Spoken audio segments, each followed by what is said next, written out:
O Grupo Energy Telecom, através de suas 4 empresas, atua em todo o Brasil, integrando os principais serviços e soluções quando pensamos em tecnologia. Projetos de Public Cloud, comunicação unificada, Big Data, infraestrutura, Data Center, Client License, Cybersecurity e educação. Você pode contar com o Grupo Energy Telecom. Sempre a melhor solução.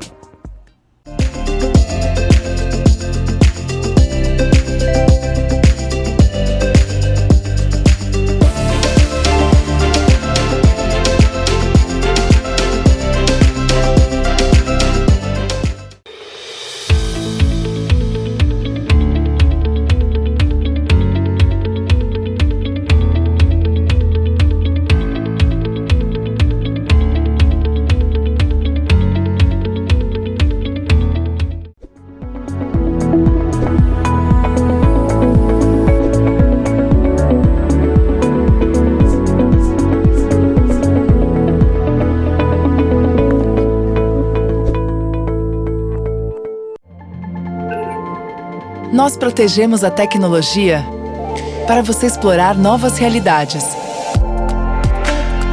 Fazer o que quiser, quando quiser. Fazer amigos virtuais.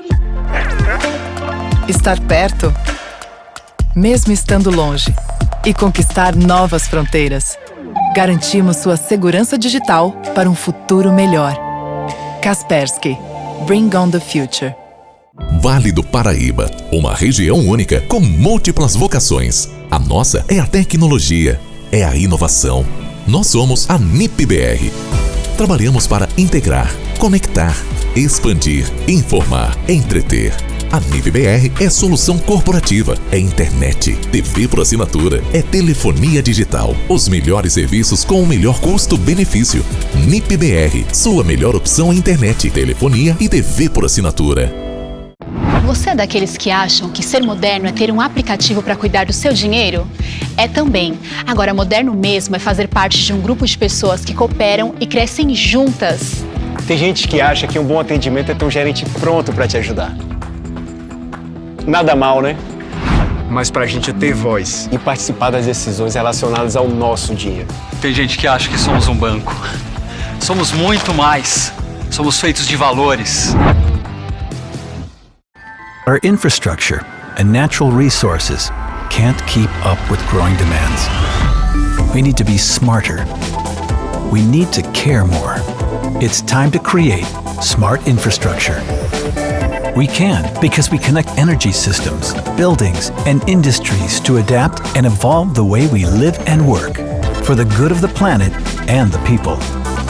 Creating environments that care. Smart infrastructure from Siemens. A maior rede de pesquisas do mundo, com 5,5 bilhões de acessos por dia. Uma rede social avaliada em 70,7 milhões. Sabe qual a semelhança entre essas empresas? O investimento em softwares e algoritmos inteligentes. Tinova e SPS.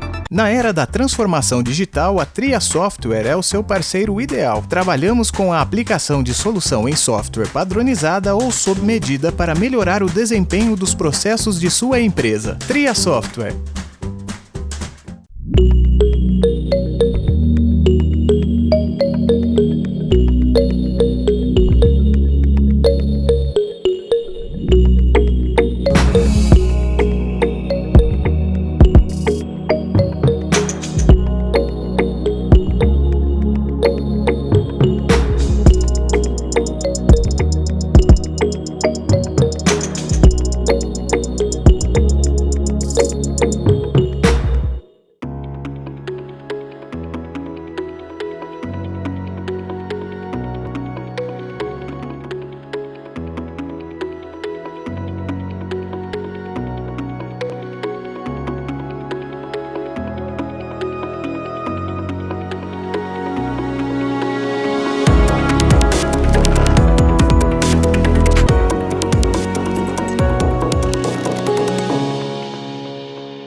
Olá, muito boa tarde para você. Agora é exatamente 2h04. Eu falo aqui ao vivo do Parque Tecnológico de São José dos Campos, onde acontece a 7ª RM Vale TI e também o 4º Fórum da Indústria Espacial Brasileira. 2 eventos que pela primeira vez acontecem no formato online. Eu sou a Mirela Bergamo e vou aí passear com você, visitante, por essa nossa experiência digital.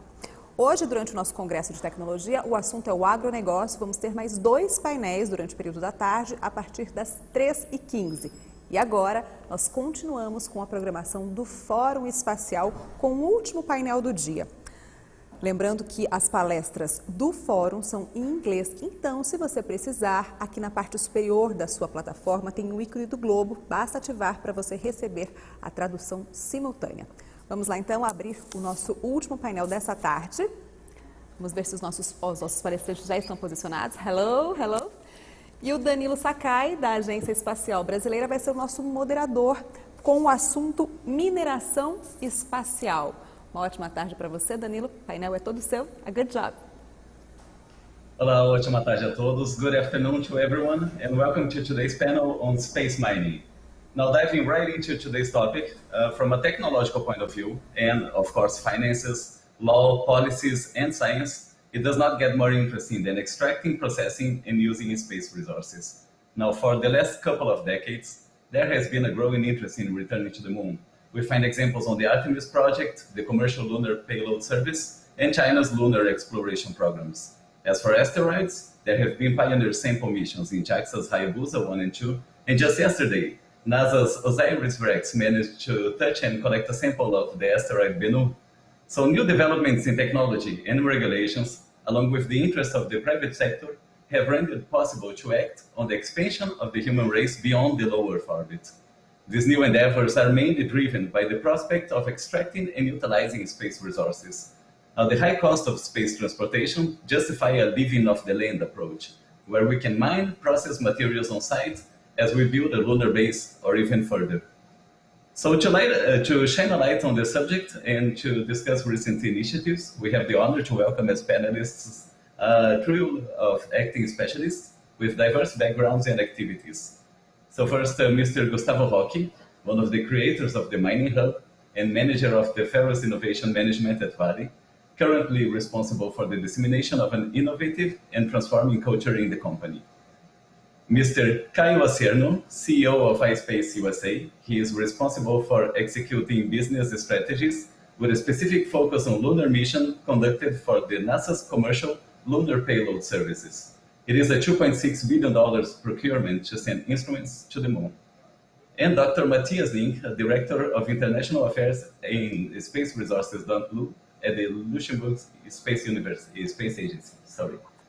He works on the definition and implementation of Luxembourg's space sector development policy with a focus on international affairs, legal and regulatory issues, research and education, as well as finances. So just to clarify to our audience, we are going to follow all 3 presentations, about 15 minutes each, and provide 10 minutes for Q&A at the end of the panel. Mr. Matthias Link, you have the first presentation. Thank you again for being here, and you may begin when ready.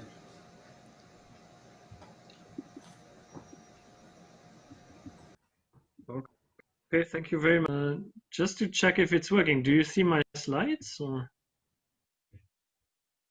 Oh, okay, great. Okay, I hope you can hear me and I hope this will work well. So first of all, thank you very much for the invitation to this very exciting panel. It's always good to discuss space resource utilization and space mining. So I prepared a very general and brief presentation on Luxembourg, the Luxembourg Space Agency, our Space Resources.lu initiative, and then also some information on the European Space Resource Innovation Center that we are currently building up in Luxembourg in close cooperation with the European Space Agency. So first of all, the first slide here, just to give you some background on Luxembourg for those that don't know Luxembourg. So we started already in space since a few decades, and you see here a bit the evolution of Luxembourg in space. And I won't give details, but I think what is important here to note is that we have been active in space already since the 1980s. And when we started in space, we took a very commercial, industrial approach to space, because we started by establishing the company SES, which has today become one of the leading satellite operators. And over the decades around SES, we developed a very active space sector, active all along the value chain of space, from the space segment, ground segment, down to operations. And that allowed to the Luxembourg government to define space as a very important priority for the government that should also be further developed. And we always kept this very industrial and economic focus of our space policy. And it is also with that focus that in 2016 we then launched this special initiative on space resources that I will explain now in the next few slides. Now, why did we actually develop an interest in space resource utilization or space mining here in this panel? Well, first of all, it is because space resources are invaluable.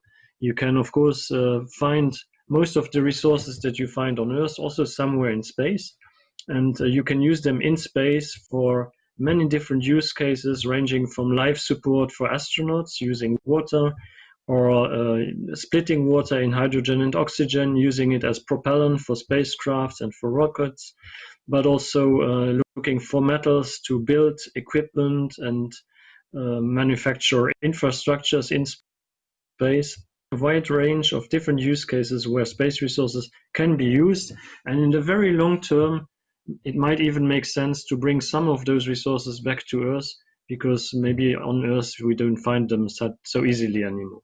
So there are very many different use cases. That's the first point. And of course, by using space resources in space, you can really build a future in-space economy, because it will allow you to become less dependent on rocket launches from Earth. So it will also certainly enable deeper space exploration. And last but not least, and that's very for us, it might sound very futuristic, the space mining, and very long term, but in the end it is not that long term, as I'm sure my colleagues on the panel will also explain. And more importantly, it has also some near-term and commercial value, because the technology that you can develop can also be used in the current space sector and terrestrial sector. So, of course, trying to move forward. Okay, I hope you can read this, because I can't read it. Okay, sorry, I go back. So, of course, space resource utilization still has a lot of challenges that need to be tackled, and we have grouped these challenges mainly into 4 different areas, and we can address them also on this panel. First of all, the technical one, we have to further mature different technologies that are needed.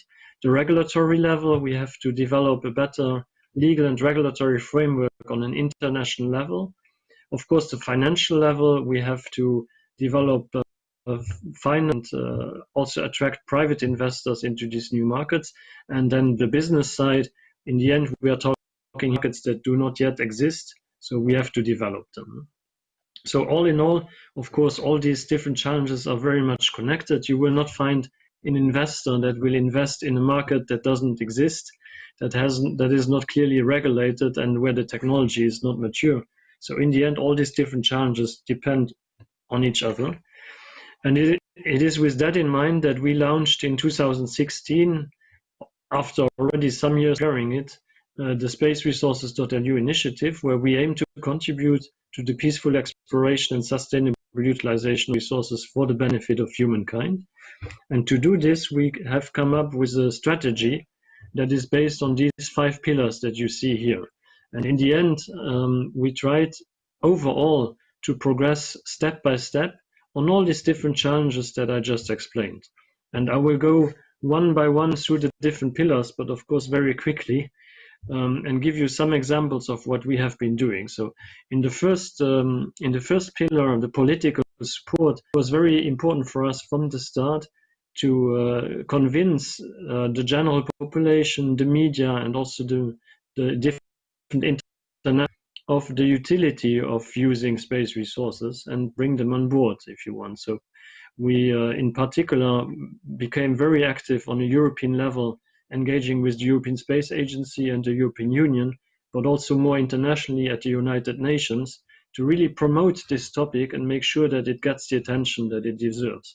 We also signed a couple of bilateral agreements, also with some of the large space powers like the US or China, to also discuss this topic and make sure that it is included in future programs and space architectures. I'm also very proud to say that just recently, I think last week or 2 weeks ago, Luxembourg was one of the 8 countries that signed the Artemis Accords, that are first framework agreed between countries to operate on the moon, and that also has space resources included. Second pillar about the legal framework. So again, we can go into more details if we have time. Unfortunately, the Outer Space Treaty, that is the main treaty that regulates space activities in general, this Outer Space Treaty is not very clear about space resource utilization. Huge work to be done to agree on an international level what we should actually do. And so this is where we as Luxembourg also became very much engaged at the United Nations. But in parallel, we try to progress step by step also on other levels. And in particular, we came up with a law. We adopted a law in Luxembourg in 2017 to clarify the situation on a national level. And at the same time, we engaged in multilateral fora such as the Hague Group or the Moon Village Association, or also bilaterally with different countries, to progress step by step on a better understanding on that part as well.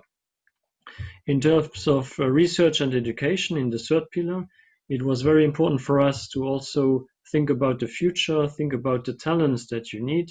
And so we worked hand in hand with our research centers and also with other research centers around the world to make sure that the technology developments that are needed are starting to be addressed or continue to be addressed. And we also developed special educational programs on all levels up to master at our university to develop the talent and educate the graduates that we need in this new industry. In the fourth pillar, in R&D, we focused very much on the companies. So companies such as iSpace, that is here on the call, to make sure that we also provide dedicated support, dedicated funding to develop R&D in these companies. Of course, here we work very close with the European Space Agency, where we signed a dedicated agreement already in 2017 to focus on space resources. And also one result of that agreement was that the European Space Agency published an own strategy on space resources last year, and is with that actually one of the major space agencies around the world that has a dedicated strategy for space resources.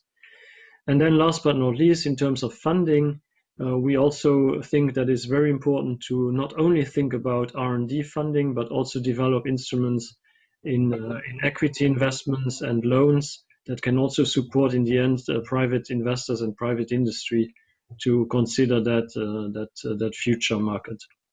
And here we signed, for example, an agreement with the European Investment Bank, where we also cooperate hand in hand to see how we can use their instruments to develop this sector. I jump to the next slide. Yes, and yeah, that is something I quickly wanted to show. So for us, of course, as a smaller country and smaller space agency, it is very important to find companies and to support in the end companies that share, of course, this long-term vision that we also have for space resource utilization, but at the same time that can also develop revenues and develop a viable business in the shorter and mid-term. And I put here 5 companies as examples. These 5 companies have all established themselves in Luxembourg, sometimes as subsidiaries, of course, of companies coming from elsewhere. And I give just a few examples. Maybe I'll leave iSpace to the next speaker, then to Kyle. Maybe he certainly can explain better than me. Now, to give you one example on maybe Mana Electric, this is a company that has the vision to manufacture solar cells using lunar regolith in the long term and provide energy then to lunar operations.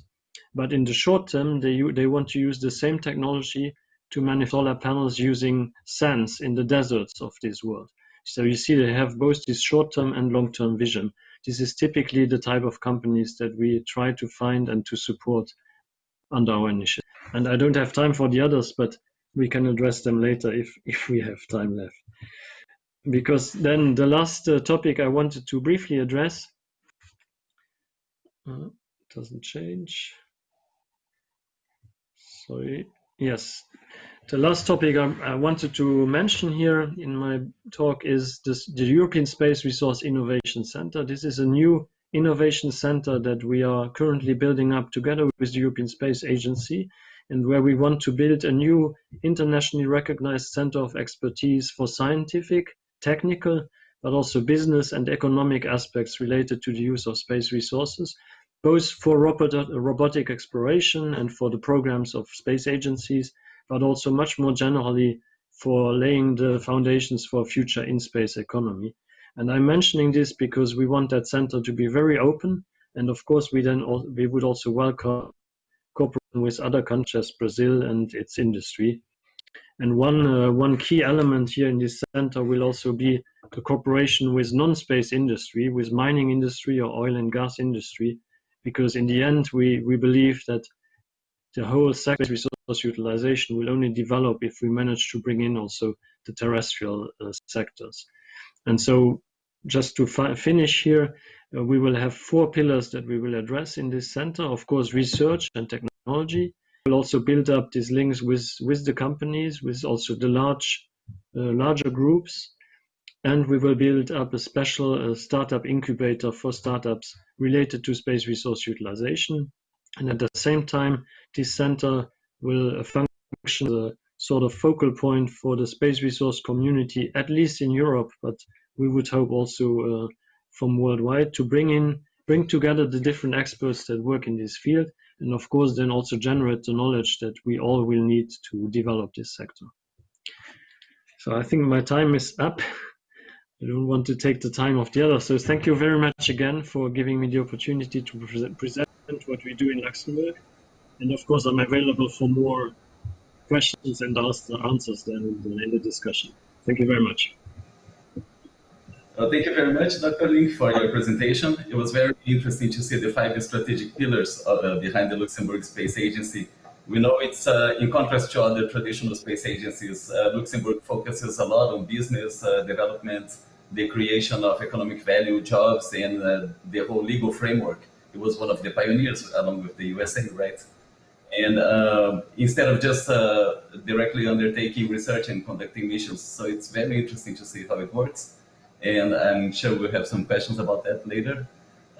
For our next presentation, Mr. Caio Aciano from iSpace. It is a pleasure to have you here, and you may begin when ready. Thank you.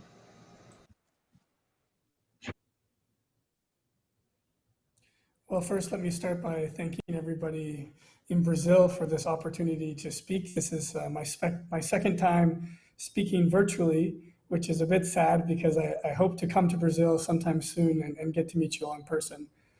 But thank you again for this invitation to the Space Industry Forum. I want to first start by just introducing iSpace.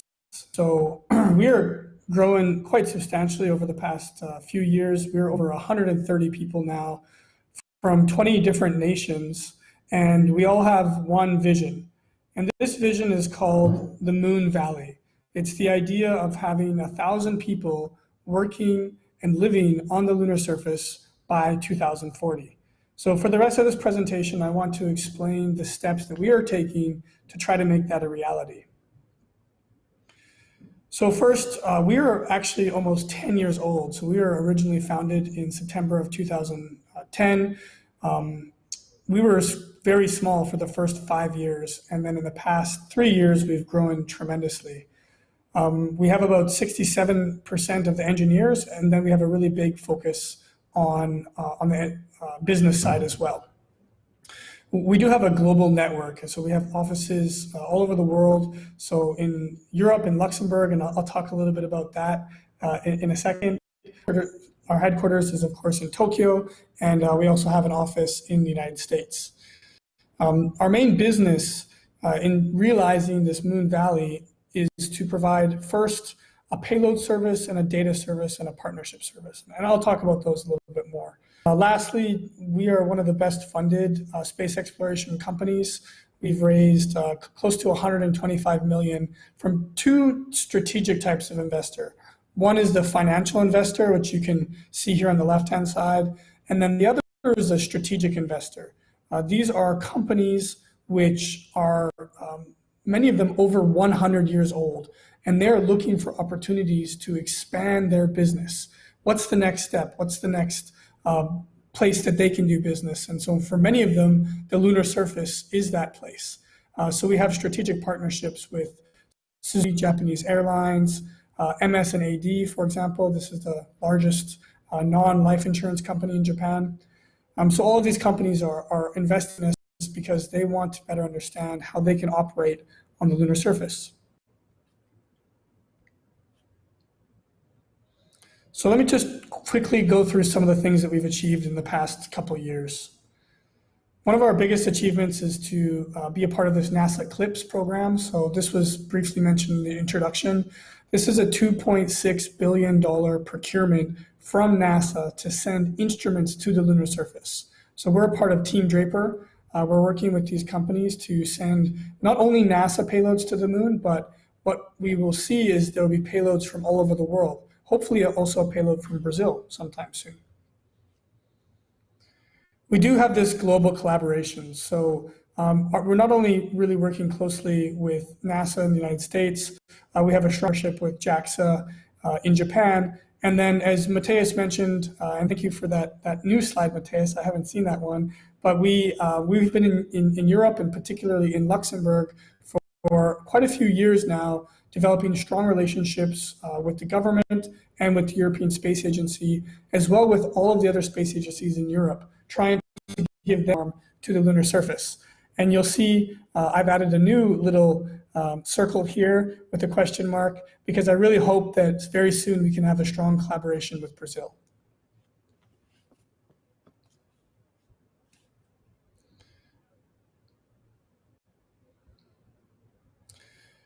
One of the things that we realized was really difficult for many space companies was that they were developing technology, but they were never able to finally launch that technology. So one of the things that we did from the very beginning was sign a contract with SpaceX to launch our first 2 missions to space. So we sort of taken care of that, we raised the money, and now we have the launch waiting for us as soon as the mission is ready to go. Recently, we conducted our PDR, and this was what we call kind of like a seal of quality. So we had 25 experts from around the world to come in, check that PDR, make sure that our lander was on track, and now we've smoothly went past that and are into CDR already. So let's just talk about the first 2 missions. Our first mission is going to be in 2022. We call this the Hakuto R mission, and the second mission is in 2023. So essentially, to explain this, our mission is in this specific part in the box. So we get a ride with SpaceX. SpaceX launches us into space. Our lander then takes control, cruises to the moon, does a lunar landing, and then deploys rovers for surface operation. So for our first mission, we're going to a place called the Lakes. This is going to be conducted in Q2 of 2022, so just around the corner. And then we're also preparing for our second mission, which is to the lunar poles. And on this mission, we hope to look for and find lunar ice. And this will better help us to understand, the big subject that we're talking about today, space mining. So let's talk about that very briefly. For those of you that are new to the moon or new to space exploration, the moon is rich in resources. Over the time since Apollo, there have been numerous orbital missions which have discovered that the moon has a plethora of iron, magnesium, aluminum, calcium, silicon, and especially H2O. So that critical element that humans need to survive, but that can also be used for rocket fuel. In addition to that, and as Dr. Link mentioned in his presentation, there are resources on the moon that could be highly valuable in the future. There's one specific location on the moon where they found really high concentrations of thorium. And when you find high concentrations of thorium, there is the chance that you're going to find rare earth elements. And those could be utilized not only on the lunar surface, but also back on Earth. In order to establish space resource utilization, we are following this typical space resource utilization value chain. And here you can see the steps that are involved. We've outlined 7 steps, and we are trying to work in each of those steps. So from the prospecting and exploration stage, we've established this lander and this rover that will be able to land on the lunar surface and explore for resources. Right now, we're in discussions with partners to help us with the infrastructure and the extraction. So iSpace is very, small company still, and we can't do everything. It's very important for us to find partners. On the second stage, we're working on mission planning, on the legal and the economic front. We do have people that is working on the beneficiation and refining. We have a really good partner in Europe who we hope to announce sometime soon that can help us with storage of the resources, and then again on the transportation and the supply side. So as you can see, there's a lot of gaps, there's a lot of holes. That means there's a lot of business opportunities for people who are interested in establishing their business on the moon. We have a really wide group of partners extending across the world that are working with us on this. So besides Luxembourg, who's been a fantastic partner throughout these past couple of years, we were working with the European Space Agency on one of their upcoming missions, and then of course NASA CLIPS. In addition, we're working with a number of companies, both large and small, that are establishing their own kind of technology. And I want to finish this presentation with one last slide about what we're providing as a service. So ultimately, what we can do for clients is that we can help them to develop mobility systems. So we're experts in developing rovers. We can work with space agencies or companies to develop these mobile systems that can then help your agency or your company to better understand what's on the lunar surface. In addition, if you have a scientific payload, we're able to send these payloads to the moon for you so you can gather your own data, which is relevant. And finally, we're providing a data service, and this is something that our colleagues in Luxembourg are specifically working on, where the data that we gather on the lunar surface, we're able to decipher it and then present it to you in a way that will help your company to establish your blueprint for the lunar surface. So if you're more interested in this, I encourage you to check out our Blueprint Moon movie that we recently created. So finally, the last is about Brazil. I wanted to just leave this because I think there's exceptional talent that exists in Brazil. There is a lot of capital that also exists in Brazil. And I think that there is an opportunity for Brazil to be a leading nation in South America for lunar exploration. So as I mentioned earlier, iSpace can provide a payload or a data buy opportunity for Brazilian companies or agencies to better understand the lunar surface. As you know, as everyone knows, Brazil is a leader in mining, and so they could conduct prospecting campaigns with us or with other companies. But the importance is to develop that kind of expertise. And for some of those other companies who are maybe not in mining or space, however, they are interested in expanding their business opportunities into the lunar campaign, the strategic partner is a good option. And we have a number of companies that we've attracted who have no experience in space. We bring them in to teach them everything we know and give them the opportunity to develop their own mission to the moon. So thank you again for this great opportunity. I'll leave it open for questions after. And of course, if I can't answer the questions today, please feel free to reach out at any time. Thank you. Thank you, Mr. Cierno, for your exquisite presentation. It is always interesting to see how the iSpace took the Hakuto team from the beginning of the Lunar X Prize up to commercial lunar rovers for exploration and transportation and everything else. I imagine it had a lot to do with the international partners. And so it is maybe a blueprint for the future investments in Brazil as well. So to give continuation to our panel, we're gonna go with Gustavo Roque from Mining Hub. Gustavo Roque, whenever you're ready. Yeah, I'm ready. Let's go. Danilo, thank you very much for this invitation. I'm extremely honored to be part of this panel and part of the forum.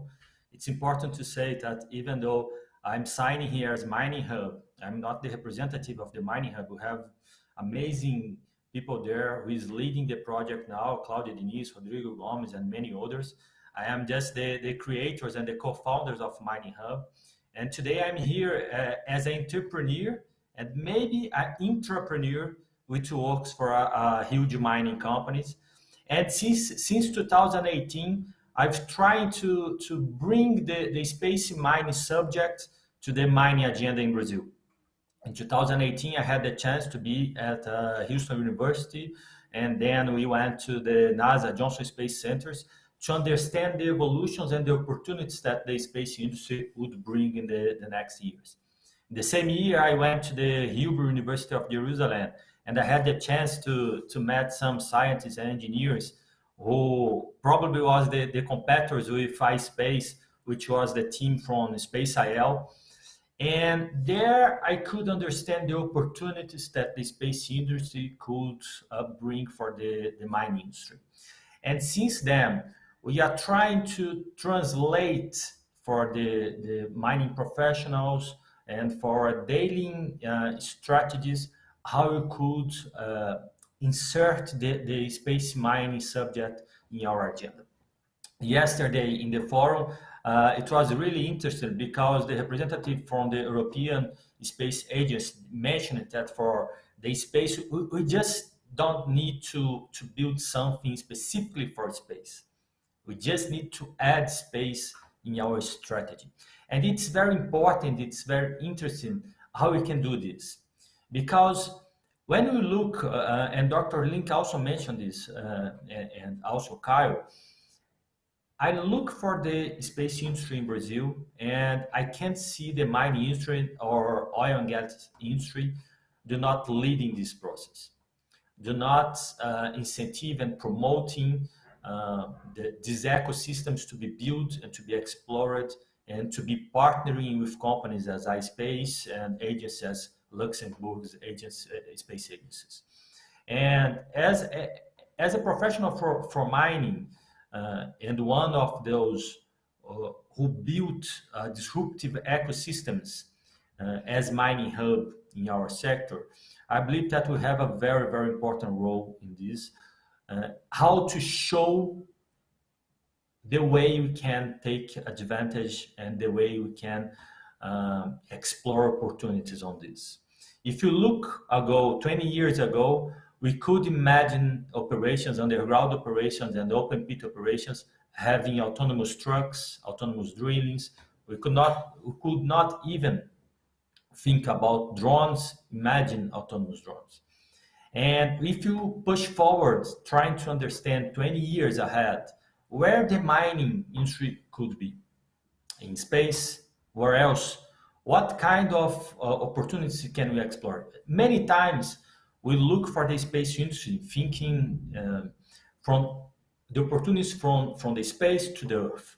I think we need to invert this process and start to think how we can explore the opportunities from Earth to the space. For example, partnering with iSpace, support them in the process of explorations, with the knowledge that we already have about the autonomous technologies and many others. And it's important to understand also, and it's not an easy task to bring this for our agenda, because we have so many challenges in our daily operations. For example, now we are discussing technologies for dry operations. And how can I insert a subject like space mining in daily operations when we are discussing dry process without the risk that we are facing today? But the point here is, you mentioned about the achievement that was done yesterday by NASA and Lockheed Martin. And it's very important to understand that Yesterday, they just landed or touched the asteroids. They collected the minerals with a technology that maybe was developed 2 years ago, because it was the time that the spacecraft took to achieve this asteroid yesterday. But if we bring to our mindset the concept of exponentiality, the convergence of the technology that was, and it's being developed like AI, robotics, and many others, where can you be in 20 years? And the point here that I am trying to bring to our agenda, it's have this as a discussion, have this in our strategy to be understanding what is happening. My concern now today, it's certainly our industry will be disrupted by someone. And my concern is maybe this will not gonna be by a mining company. Maybe it's gonna be for someone from outside our market. And we need to develop opportunities like the treaty with the US about the Alcantara bases and how can it be connected with this, how can we understand the opportunities. For example, Dr. Link mentioned about the technical, regulatory, financial, and business pillars that need to be. Mining companies need to be part of this. Mining companies need to be inserted in these discussions to understand and to collaborate. And one point that is important to be in our agenda is, if you do not find a different way to explore these opportunities in a collaborativity way, that it's already been doing at Mining Hub, we will not achieve any success doing this separately. It's also important to mention that even though the mining industry is huge in Brazil, I do not believe that more than 3, 4, maybe 5 companies are able to be working something like space mining. We have several junior mining companies that it's more focused on the daily strategies, the short-term strategies, but we can work together with 3 to 5 mining companies inserting Brazil, supporting the ecosystems to develop talents, to have to support the mining companies to understand the vision that's being developed for the long term, and inserting this in our strategy with a different view that we have today. Not a short or medium term, but thinking in the goals and the advantage that we can bring for our operations, and also finding different ways to generate revenues and opportunity for us, having these now, not taking too much time. It's important also to understand that our task for maybe the next couple of years will be to evangelize our executives, our professionals, even our engineers, to understand these opportunities, to understand that this is not some crazy ideas that we are bringing this.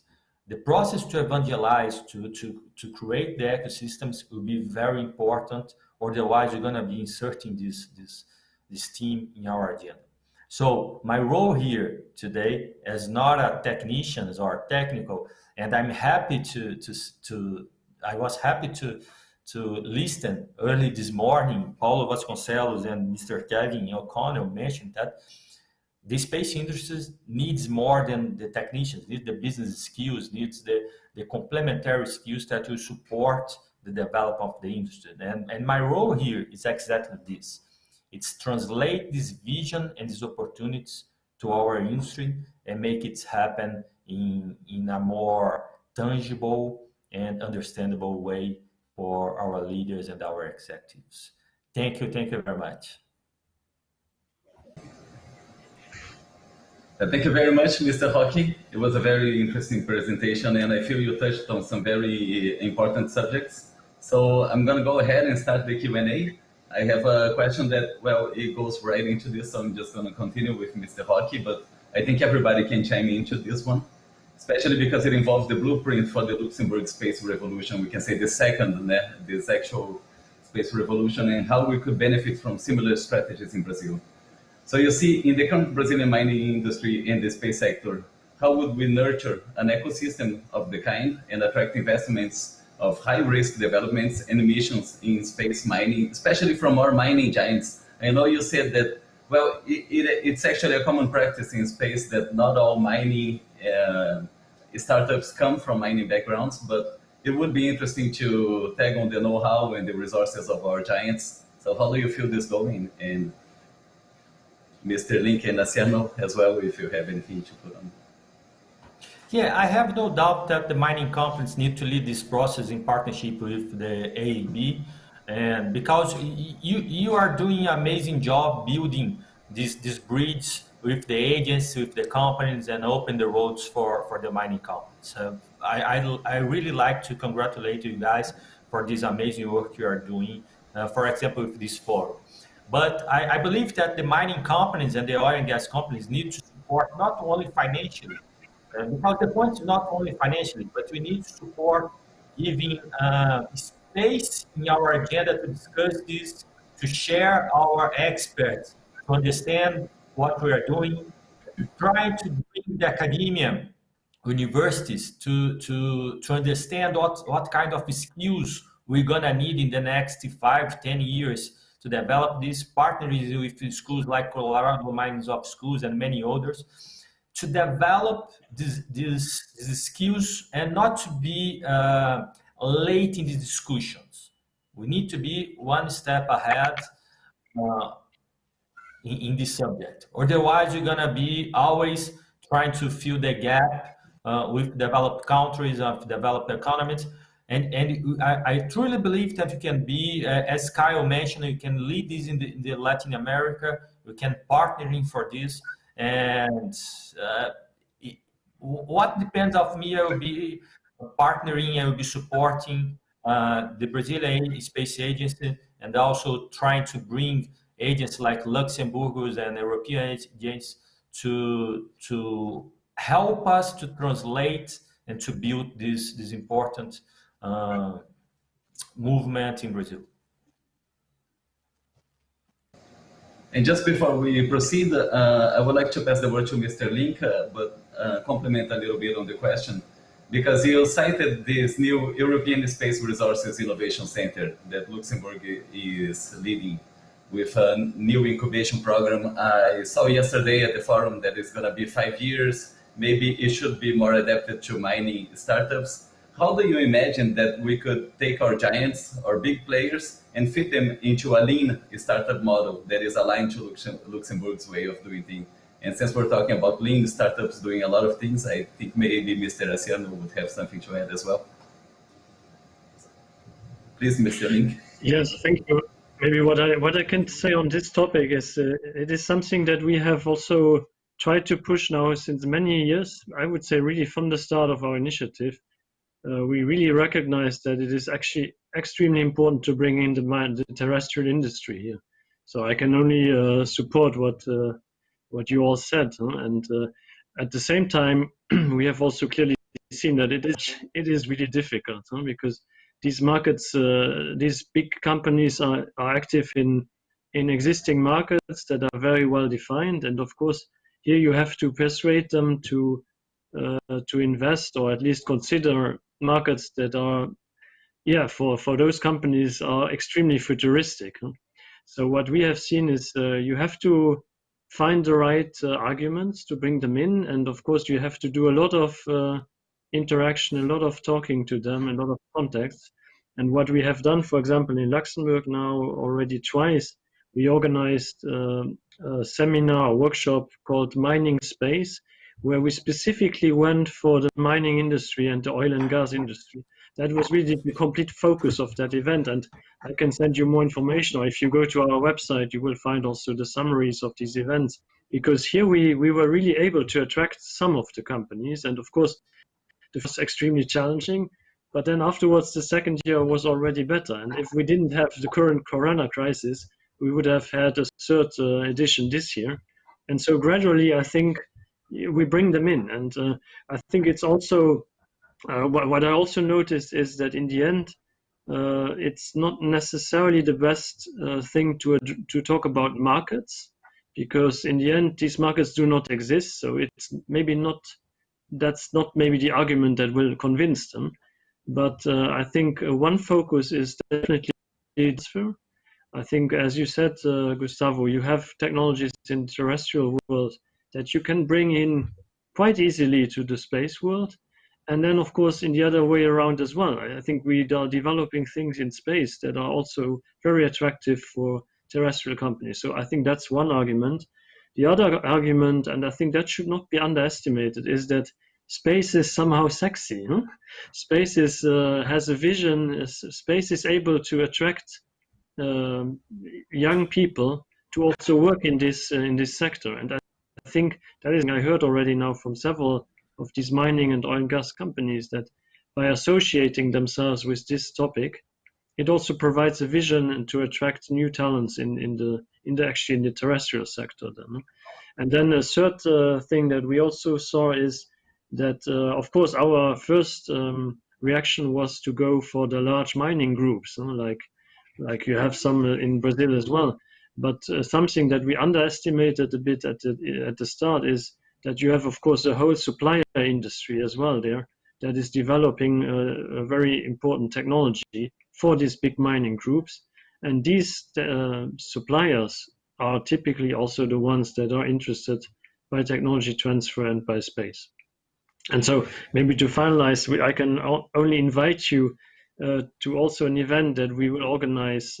We should have organized this year in October, the Space Resource Week, which we have now moved to April next year, 19th of April, I think, where we will have in Luxembourg a whole week dedicated to space resource utilization, and which is typically the place where we are actively going for mining companies and oil and gas companies. And of course, I would be extremely happy to also welcome Brazilian companies in this week and include them in the discussions.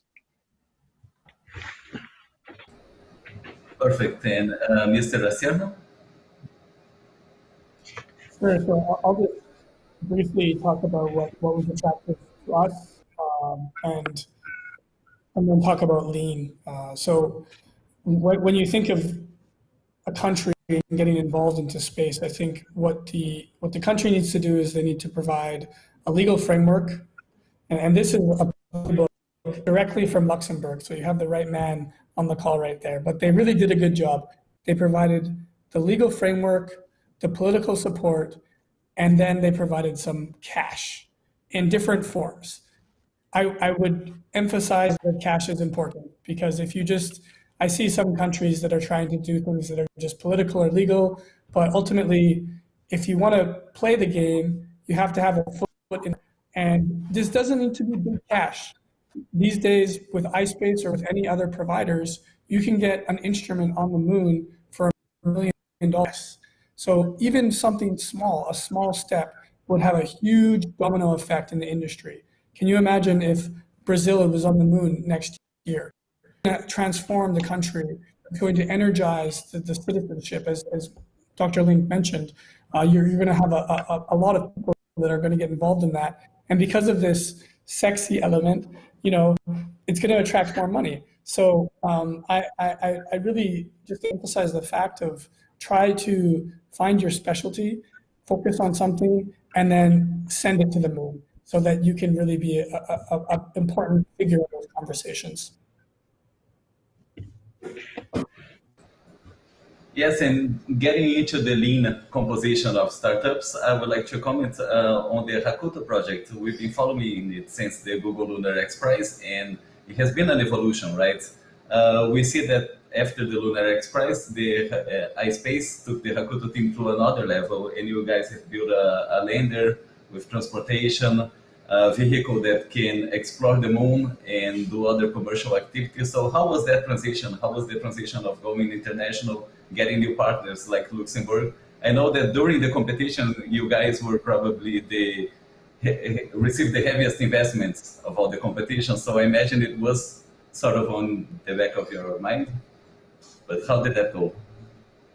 Well, and the investment honestly came at the very end, but we sort of followed a similar approach of starting very small. So we only focused on developing the rover because the rover was small, it was a couple kilograms, and we were partnering with companies in Japan to sort of sponsor the mission. We put the logos on the side.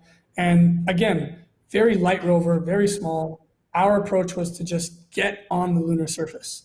The problem that we had was that every different lander we tried to go with was having problems. They weren't able to raise enough money. They were technologically weren't able to get it together. Politically, they were having problems. So after about 3 or 4 failed attempts, we decided that if we're going to get to the moon, probably we're going to have to do it ourselves. So that's when we went back to the investors and explained that there's a unique opportunity here, that the market is, Dr. Meste said, unclear. However, so was the first explorations of South America, and you can see what we have today. So we've come a long way over the past 5 years, but I think that the key to our success was small steps along the way, just trying to get closer and closer to space. Perfect. Thank you so much for the explanation. It was actually something I was very interested in, so I had to ask. For our last question, about asteroids, we didn't touch too much on the subject. I know it's a little farther away, but there have been a handful of successful asteroid missions, especially if you consider returning samples. And we had yesterday the OSIRIS-REx collector sample that should return in a couple of years to Earth from the asteroid Bennu. So this one goes out to everyone, if you have something to add. In your view, what are the main differences between exploring asteroids or the moon? And where do you see asteroid mining going in the future? So I think we can go in the sequence, maybe start with Gustavo Roque, then Matthias Link, and finish with Mr. Asiano. Danilo, I will be very honest. In this case, I need to let the answer for the experts here. I am in a step back trying to bring my partners and my colleagues to a very early stage in this discussion. Well, thank you. From our side, I can say that we have focused on asteroids equally, also from the start of our initiative. I think the first companies that we partnered with focused more on asteroids, and at that time, we also looked extensively on what is actually better. Is it better to go for asteroids or for the moon? And in the end, you notice that you have each of the two. You have a very lunar economy, lunar community, but you have also a lot of asteroid focused scientists and industries. So I would say both have their pro and cons. It is very clear that in recent times the focus is completely on the moon, and I'm sure Kyle will also have very good arguments for the moon.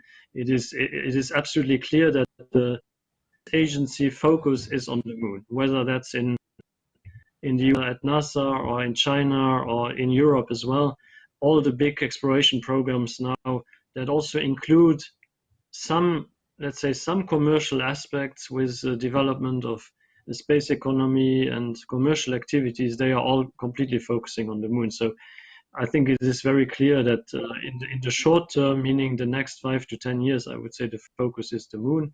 But in the longer term, I think asteroids should definitely also play a role in this overall economy connecting Earth and the moon and the cislunar space with asteroids, and then in the long term towards Mars. So no clear answer, but I would say it's certainly not about excluding asteroids. Yeah, I would agree. I completely agree, actually. I think the moon is just a stepping stone. It's the first step for us, and ultimately the real money is going to be in asteroids. Honestly speaking, there's much more of them. There's much more resources. There's just an enormous amount. But for us, and this is what I actually did my thesis on when I was in university, I did the trade-off study about, was I going to enter this asteroid companies, which were really hot and sexy at the time, or was I going to go towards the moon, which nobody was talking about? And ultimately, I chose the moon because it's close, it's scientifically interesting, and it provides us with a place where we can learn to work in outer space. So if you go to asteroids, because there is no gravity, it's just a completely different workplace. And we don't have those kind of to know how to do that. So we will start on the moon and we will push towards Mars. And I think in the meantime, we'll be doing more and more missions to asteroids, determining what we can do there, what resources we can extract and use. And ultimately, I think, there will be people that will be living on asteroids in the far, far future as well. So that's where it gets a bit, for me, even for me, a little sci-fi, but I'm looking forward to the days. Thank you very much for the answers. Well, to give some closing remarks and a little perspective to our viewers that are maybe touching on this subject for the first time, you can imagine that the International Space Station is the most expensive human-made object. It was over $100 billion, built over 20 years to sustain human life here on low Earth orbit. Now you can imagine one on the moon, on the orbit of the moon, such as the Artemis Gateway project. Imagine it in 20 years, but with modular incrementation. It's a big project. Or even a base that operates as a mining site and refueling station on the surface of the moon. That to say that there are opportunities for space startups and mining giants alike. And let's hope our industry is able to join forces internationally in larger legal frameworks, such as Luxembourg's, and missions at the earliest possible stages. So thank you to the viewers. Thank you so much to our panelists. I had a great time, and stay safe, everyone. Thank you very much. Bye-bye. Bye-bye. That's okay, Danilo. It's a great job. Have a nice day for you all. Bom, esse então foi o nosso último painel do Fórum da Indústria Espacial Brasileira na programação de hoje. A programação continua amanhã, você consegue conferir tudo aí pelo site e em 15 minutos nós voltamos com a programação da 7ª RM Vale TI. No nosso próximo painel, às 3h15, a gente vai falar sobre cadeia produtiva. Vamos mostrar soluções que vão da fazenda até a mesa do consumidor, em instantes.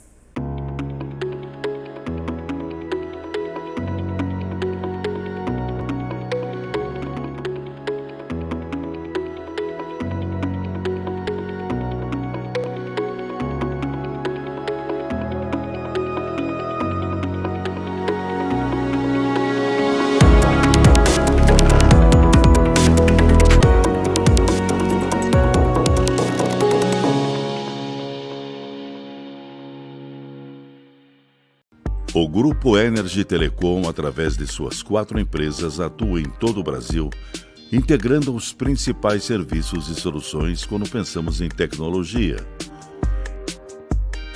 Projetos de Public Cloud, comunicação unificada, Big Data, infraestrutura, Data Center, Client License, Cybersecurity e educação.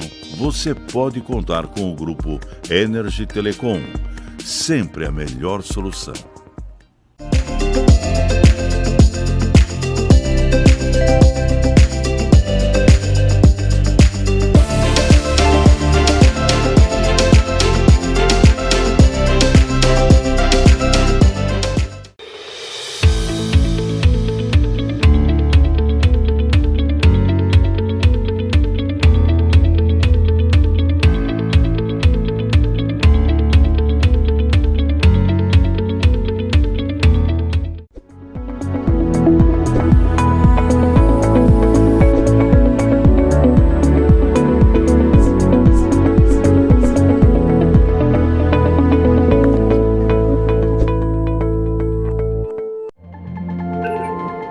Nós protegemos a tecnologia para você explorar novas realidades.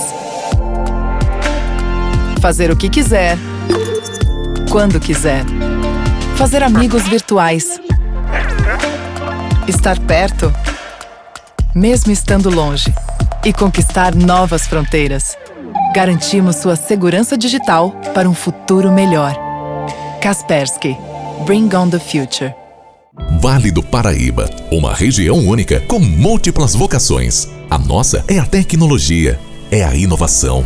Nós somos a NIP-BR. Trabalhamos para integrar, conectar, expandir, informar, entreter. A NIP-BR é solução corporativa, é internet, TV por assinatura, é telefonia digital. Os melhores serviços com o melhor custo-benefício. NIP-BR, sua melhor opção em internet, telefonia e TV por assinatura. Você é daqueles que acham que ser moderno é ter um aplicativo para cuidar do seu dinheiro? É também. Agora, moderno mesmo é fazer parte de um grupo de pessoas que cooperam e crescem juntas. Tem gente que acha que um bom atendimento é ter um gerente pronto para te ajudar. Nada mal, né? Mas pra gente ter voz e participar das decisões relacionadas ao nosso dinheiro. Tem gente que acha que somos um banco. Somos muito mais. Somos feitos de valores. Our infrastructure and natural resources can't keep up with growing demands. We need to be smarter. We need to care more. It's time to create smart infrastructure. We can because we connect energy systems, buildings, and industries to adapt and evolve the way we live and work for the good of the planet and the people. Creating environments that care. Smart infrastructure from Siemens. A maior rede de pesquisas do mundo, com 5,5 bilhões de acessos por dia. Uma rede social avaliada em 70,7 milhões. Sabe qual a semelhança entre essas empresas? O investimento em softwares e algoritmos inteligentes. Tinova e SPS. Na era da transformação digital, a Tria Software é o seu parceiro ideal. Trabalhamos com a aplicação de solução em software padronizada ou sob medida para melhorar o desempenho dos processos de sua empresa. Tria Software.